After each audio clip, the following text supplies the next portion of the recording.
So my mornings are usually reserved for my daughter, who is turning 2 next month. Basically, she is my alarm clock, so I get up whenever she wakes me up. I try to feed her well and try to entertain her as well throughout our time together. I get a little break when she takes her nap, usually once a day, but it can last up to 2 hours, and it can be 3 hours, and that's my jackpot day. My babysitter comes 4 times a week for 3 hours each time in the afternoon, and that's when I get to rehearse with people and do some other projects or do some management work for Kallos music series. My husband takes over on our daughter when he comes back from work, so I usually have extended work hours until the dinner time, and I'm so grateful to have such a supportive husband. He helps with grocery shopping and he cooks all the time, and I'm just very fortunate. And after our daughter goes to sleep, that's when I practice. And I'm also blessed that my daughter, she could sleep through my practice basically. I think her ability to sleep through the piano sound has developed when she was in my belly, because I was literally playing until like just 3 days before the delivery. So with this, all the benefits, I'm in a really great situation as a working mom, but I think it'll be a lifelong learning experience to be a good mom and myself as a pianist. I don't think I have any interesting pre-concert ritual. I guess I like to warm up as much as I like to do. Although I learned how to play, these days, recording session or virtual concert with very little or even without any warm up after I became a mom. What's really important to me is not to think too much about the music that I'm about to play.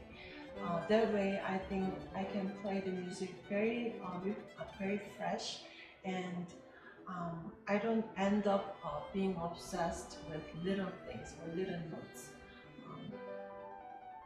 So when I'm done with warming up, I just try to relax a little bit. And maybe take a short walk or something. I also don't eat much before I play something, because having a full stomach isn't very comfortable for me somehow when I perform. And I try to take a very short nap, power nap, in the middle of the day if possible. But these days, it's just up to my daughter's nap schedule. So there's always a limitation. I still don't know when I'll be able to play for live audience, but I really can't wait to see you all in person in the near future at our Kallos music series. I don't carry my instrument, so I thought it might be interesting to talk a little bit about my piano and what's in my piano room. So this is New York Steinway & Son from 1950s with beautiful mahogany finish. I dreamed about having my own instrument for so long, and I actually got this piano last December. I bought this piano from the client of my piano technician, and this piano was fully refurbished. I'm enjoying this beauty so much because it has such a warmth, and depth in the sound, and I can easily make this instrument to sing. So since 2020, I have completely switched from using this paper score to this iPad. So it's been more than a year now. Of course, it took me a little while to get used to it, especially with this foot pedal, pitch tuning foot pedal. But once I got used to it, I could never go back. Also, I have this iPad stand, and I like this because it doesn't block the sound as much as this piano rack. You might think the difference is very little, but I was very surprised when I started using this stand. I could hear so much better somehow from the instrument.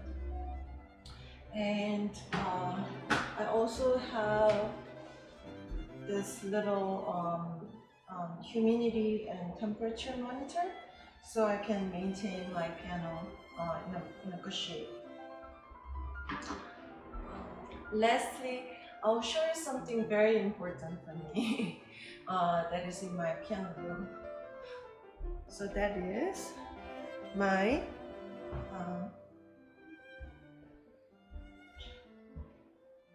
COVID-19 partition that I use when I rehearse with woodwind players, and it's basically a closed rack with a clear shower curtain attached, and it's been very useful.